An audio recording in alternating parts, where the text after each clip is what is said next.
एक तरफ प्रधानमंत्री मोदी अयोध्या, संभल, यहां तक कि अबू धाबी में भी सनातन की धर्म ध्वजा को बुलंद कर रहे हैं, संतों को उनका सम्मान दिला रहे हैं। लेकिन कांग्रेस है जो संतों पर विवादित बोल से सेल्फ गोल करती हुई नजर आती है। मल्लिकार्जुन खड़गे जिस स्टेटमेंट को आपको सुनवाएंगे, राहुल गांधी की न्याय यात्रा में उनकी तरफ से वो स्टेटमेंट दिया गया था। दरअसल राहुल गांधी की भारत जोड़ो न्याय यात्रा का 37वां दिन रहा और आज राहुल गांधी अपनी परंपरागत सीट अमेठी पहुंचे। आज अपनी यात्रा की शुरुआत प्रतापगढ़ से की और इसके बाद दोपहर में अमेठी पहुंचे। इस दौरान उन्होंने अमेठी और गौरीगंज में पदयात्रा भी की, जिसकी कुछ तस्वीरें इस वक्त स्क्रीन पर आपके सामने हैं। ये उत्तर प्रदेश में राहुल गांधी की यात्रा का चौथा दिन है और उनकी न्याय यात्रा ने 16 फरवरी को चंदौली से यूपी में एंट्री की। इसके बाद 17 फरवरी को राहुल ने वाराणसी में 12 किलोमीटर तक लंबा रोड शो किया। 18 फरवरी को प्रयागराज पहुंचे। आनंद भवन से उन्होंने अपनी यात्रा की शुरुआत की। चौथे दिन वो प्रतापगढ़ होते हुए अपने संसदीय क्षेत्र अमेठी पहुंचे। इस दौरान उन्होंने एक जनसभा को भी संबोधित किया। क्या कहा, आपको वो सुनवा देते हैं। हमने मैनिफेस्टो में लिख दिया है, कांग्रेस पार्टी लीगल गारंटी किसान को एमएसपी देगी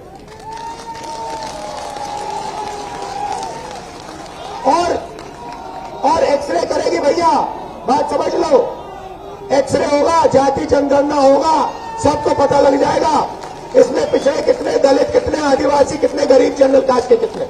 अमेठी आया हूं, इतने प्यार से आपने मेरा स्वागत किया। पुराना रिश्ता है हमारा, प्यार का रिश्ता है, मोहब्बत का रिश्ता है। इसके लिए आप सबको दिल से धन्यवाद। एक तरफ जहां पर राहुल गांधी अपनी पुश्तैनी सीट यानी कि अमेठी में थे, तो केंद्रीय मंत्री स्मृति ईरानी भी आज 4 दिन के दौरे पर अमेठी पहुंची। स्मृति ईरानी अमेठी से सांसद हैं।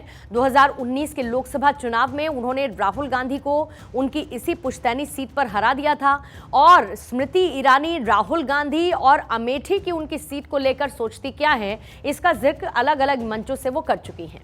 स्मृति ईरानी ने कांग्रेस की न्याय यात्रा पर एक बार फिर से निशाना साधा। अमेठी के विकास को लेकर राहुल गांधी पर उन्होंने सवाल खड़े कर दिए। आज जो लोग अमेठी को सत्ता का केंद्र मानते थे लेकिन सेवा नहीं देते थे, वो जब गाजे बाजे की तरह आए तो अमेठी के नागरिक उनके स्वागत के लिए अनुपस्थित रहे। उन्हें प्रतापगढ़, सुल्तानपुर से लोग ढोकर लाने पड़े। रहना था दिन भर, कुछ लम्हे बिताकर यहाँ से गुजर गए।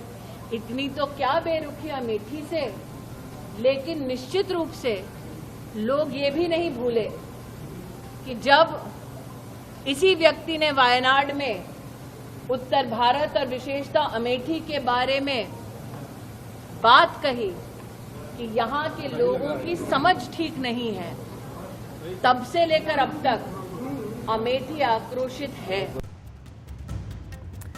तो आपने सुना स्मृति ईरानी का पलटवार। और वैसे राहुल गांधी की ये न्याय यात्रा उत्तर प्रदेश में इंडिया गठबंधन के लिहाज से किसी लिटमस टेस्ट जैसी ही है, क्योंकि यात्रा के यूपी पहुंचने से पहले ही जयंत चौधरी ने इस गठबंधन को तगड़ा झटका दे दिया था।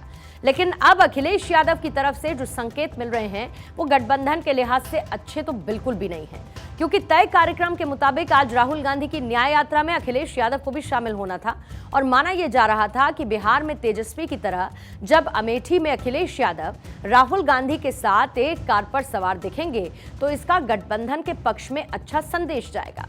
लेकिन अखिलेश यादव ने एंड टाइम पर, आखिरी मौके पर राहुल गांधी की यात्रा में शामिल होने से इनकार कर दिया। अखिलेश यादव ने साफ कर दिया कि अभी उनका सीट शेयरिंग को लेकर कांग्रेस के साथ पेच फंसा हुआ है और जब तक सीट शेयरिंग का फॉर्मूला फिक्स नहीं हो जाता वो यात्रा में शामिल नहीं होंगे। लेकिन उससे पहले आपको ये अपडेट करते हुए कि अखिलेश यादव का कुछ मन बदला है सीट्स को लेकर। थोड़ी देर पहले जो 11 का आंकड़ा उन्होंने कांग्रेस को उत्तर प्रदेश में सीट के लिए दिया था, वहां पर वो थोड़ा सा आगे खिसकते हुए 17 तक जा पहुंचे। लेकिन वो ये भी कहते हैं कि इससे ज्यादा सीट नहीं देंगे। अब सुनिए अखिलेश यादव को। अभी बातचीत चल रही है, कई दौर में बातचीत हो चुकी है, कई सूचियां उधर से आई, सूची इधर से भी गई। जिस समय सीटों का बंटवारा हो जाएगा, समाजवादी पार्टी उनके न्याय यात्रा में शामिल हो जाएगी। अखिलेश यादव यही नहीं रुके, इधर उन्होंने बयान दिया तो दूसरी तरफ समाजवादी पार्टी ने एक तरफा 11 सीटों पर अपने उम्मीदवारों के नाम का ऐलान कर दिया, जबकि 16 सीटों पर वो पहले भी अपने उम्मीदवार उतार चुकी है। यानी सीट शेयरिंग का कोई फॉर्मूला तय किए बगैर ही समाजवादी पार्टी 26 सीटों पर अपने कैंडिडेट्स के नाम का ऐलान कर चुकी है। और ये कांग्रेस के लिए ही नहीं, इंडी गठबंधन के लिए भी बड़ा झटका है। सपा की इस दूसरी लिस्ट में सबसे हैरान करने वाला नाम गाजीपुर का है, जहां सपा ने बीएसपी के सांसद अफजाल अंसारी को मैदान में उतार दिया है। यानी कि अखिलेश यादव ने सिर्फ राहुल गांधी को नहीं, मायावती को भी झटका दे दिया।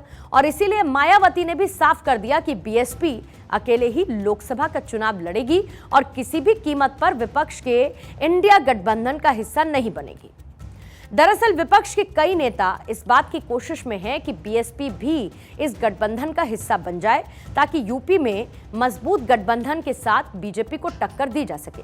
लेकिन अब बीएसपी सुप्रीमो मायावती ने एक बार फिर से ये साफ कर दिया कि वो इंडिया गठबंधन का हिस्सा नहीं बनेंगी। मायावती ने सोशल मीडिया प्लेटफॉर्म एक्स पर एक पोस्ट किया। तो क्या लिखती हैं उसमें? बीएसपी का किसी भी पार्टी से गठबंधन नहीं है और इसको लेकर कई बार साफ तौर पर ऐलान किया जा चुका है, लेकिन फिर भी बार बार अफवाह फैलाने से ये साबित होता है कि बीएसपी के बिना कुछ पार्टियों की यहां से दाल नहीं गलने वाली।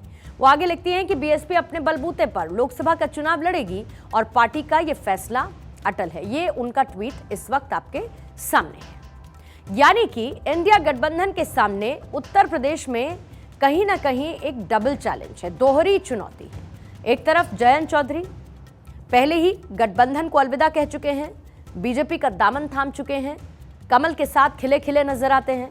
तो अब सीट शेयरिंग को लेकर अखिलेश यादव भी नाराज हैं। कांग्रेस की नाराजगी अलग है अखिलेश यादव से, जबकि मायावती पहले से ही एकला चलो की बात करती है। अगर ऐसा हुआ तो यूपी में बीजेपी की राह आसान हो जाएगी, क्योंकि विपक्षी गठबंधन आपस में एक साथ बना नहीं पा रहे हैं और दूसरी तरफ अलग अलग राहें शायद आने वाले वक्त में वो अपना सकते हैं।